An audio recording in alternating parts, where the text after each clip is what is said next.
નમસ્કાર, મારું નામ વીરજી છે અને હું રાજ્યશાસ્ત્ર વિભાગમાંથી ગુજરાત યુનિવર્સિટીનો વિદ્યાર્થી છું. આજનો મારો વિષય છે decision making process in administration. Administration શું છે અને ડિસિઝન મેકિંગ શું છે? આપણે આપણા જીવનમાં કે આપણે જ્યારે ધંધાકીય વ્યવસ્થા આપણે કરતા હોય અથવા આપણે કંઈ પણ વહીવટ કરતા હોય ત્યારે આપણે આયોજન, યોજના, સંકલન અને નિર્ણયો આપણે લેતા હોઈએ છીએ. પણ એ નિર્ણય શું આપણા માટે યોગ્ય છે કે નહીં એ આપણે પહેલાં વિચારીને પછી આપણે લેતા હોઈએ છીએ.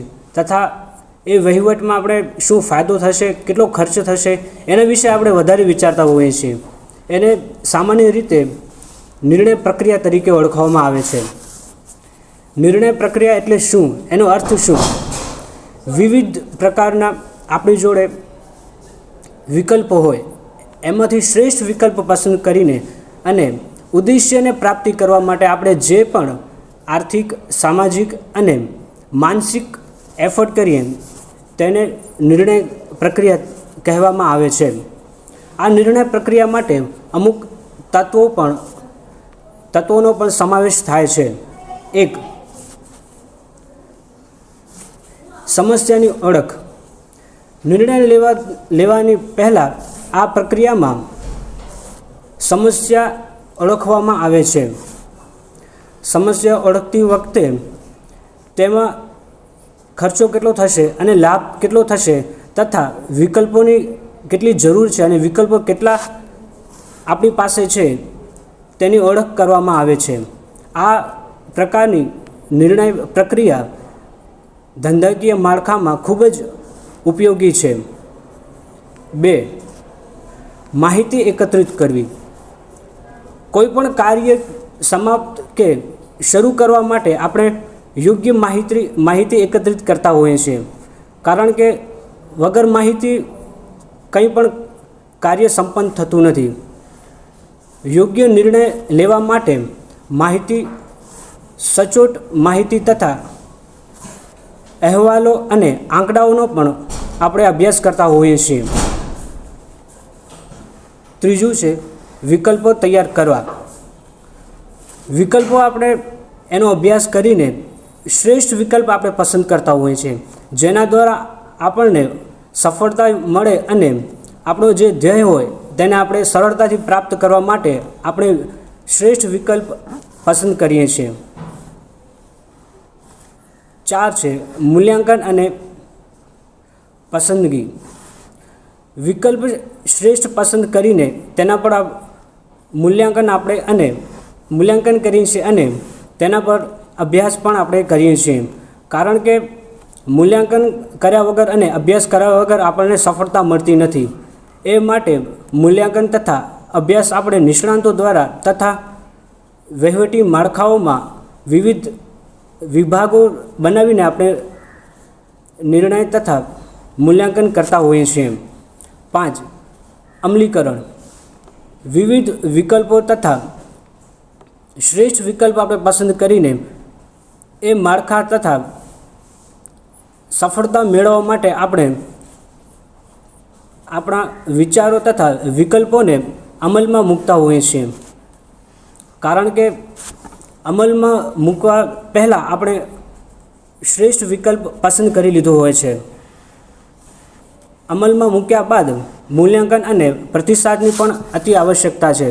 કારણ કે કોઈ પણ વહીવટી માળખું આપણે રચ્યા બાદ એમાં આપણે સફળતા ન મળે તો આપણે શું ભૂલો છે, એની શું ખામી છે એ વિશે ચર્ચા કરવામાં આવે છે. નિર્ણય લેવાના પ્રકારો. 1, રૂટીન નિર્ણયો. રૂટીન નિર્ણયો એટલે આપણા જીવનમાં દરબરોજ આપણે જે નિર્ણયો લેતા હોઈએ છીએ કે જ્યારે આપણે સવારે ઉઠીએ અને શું આપણે આખા દિવસમાં કરવું છે તથા આપણને શું આપણે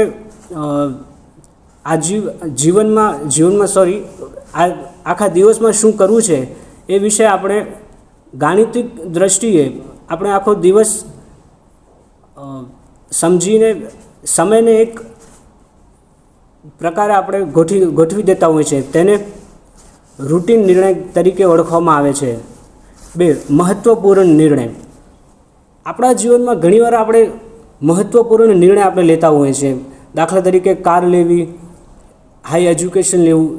એના માટે આપણે નિર્ણય લેતા પહેલાં ઘણું બધું વિચારતા હોઈએ છીએ કે એનાથી ફાયદો આપણને શું થશે, નુકસાન કેટલો થશે, એનો ખર્ચ આપણને કેટલો થશે. એ બધું વિચારીને આપણે આપણા જીવનમાં મહત્ત્વપૂર્ણ નિર્ણય લેતા હોઈએ છીએ. 3. સંકટકાલીન નિર્ણય. એટલે કે આપણા જીવનમાં ઘણીવાર આર્થિક સામાજિક સંકટ પણ આવતા હોય છે. આ ઉપરાંત વહીવટી માળખામાં આર્થિક ધોરણે ઘણા સંકટો આવતા હોય છે. એ સંકટથી બચવા માટે નિષ્ણાંતો કેવી રીતે નિર્ણય લે છે તે મહત્ત્વનું હોય છે. નિર્ણય લેવાની ટેકનિક્સ. 1. લાભહાનિ વિશ્લેષણ. નિર્ણય લેવા માટે લાભહાનિ વિશે વધારે જાણવું જરૂરી છે. આ ઉપરાંત નિર્ણય લેવામાં ખર્ચ કેટલો થશે અને વહીવટી માળખામાં શું વધારે ઉમેરી શકાય તે વિશે નિષ્ણાંતો તથા વહીવટી માળખામાં કર્મચારીઓ વચ્ચે વાર્તાલાપ કરવામાં આવે છે. 2. માસ્ટર લિસ્ટ કે ચેક લિસ્ટ પદ્ધતિ. આ પદ્ધતિમાં બધા જ વિકલ્પો એક ચેકલિસ્ટ તથા ડાયાગ્રામ દોરીને બધા જ નિષ્ણાંતો તથા કર્મચારીઓ વચ્ચે મૂકવામાં આવે છે અને આ વિષય પર ઊંડાણપૂર્વક ચર્ચા કરવામાં આવે છે, જે અંતે એક નિર્ણય પણ સ્વરૂપ ધારણ કરે છે. અને 4 છે નિર્ણય વૃક્ષ. નિર્ણય વૃક્ષ સામાન્ય રીતે બધા જ વિકલ્પો આપણી સામે હોય તથા નિષ્ણાંતો પણ એક સમિતિ બનાવીને બધા જ બેઠા હોય. તેમનો ઉપયોગ કરીને જે પણ નિર્ણય લેવામાં આવે તેને નિર્ણય વૃક્ષ તરીકે ઓળખવામાં આવે છે.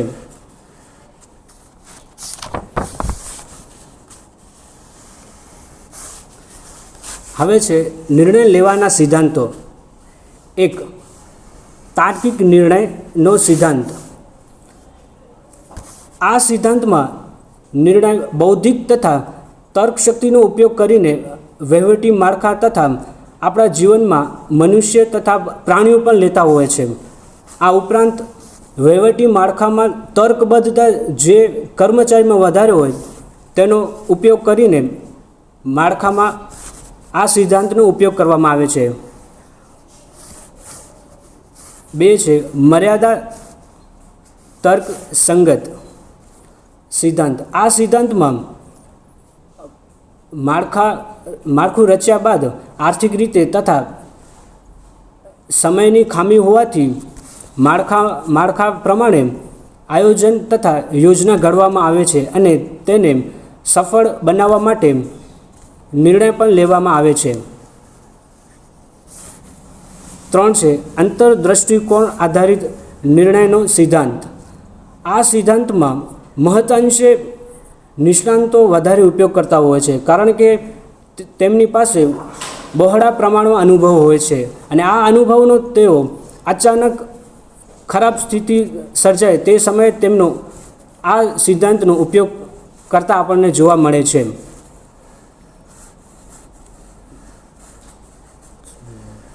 રાજકીય નિર્ણય સિદ્ધાંત. આ સિદ્ધાંત રાજકીય કક્ષાએ ખૂબ જ જોવામાં મળે છે, કારણ કે આ સિદ્ધાંત રાજકારણમાં શાંતિ અને પોતાનું વર્ચસ્વ જાળવવા માટે ખૂબ જ મોટા પ્રમાણમાં રાજકીય પક્ષો આનો ઉપયોગ કરતા હોય છે. દાખલા તરીકે 2015 બાદ બીજેપીએ જે 370ની કલમ હટાવવા માટે 2015થી એમણે યોજના રચી દીધી હતી, પરંતુ એમણે ધીમે ધીમે કરીને 2019માં એ કલમ હટાવી. આ સિદ્ધાંતનો ઉપયોગ કરીને રાજકીય સિદ્ધાંતનો ઉપયોગ તેમણે પોતાની રાજકીય સફળતા મેળવવા માટે કર્યો. ધન્યવાદ.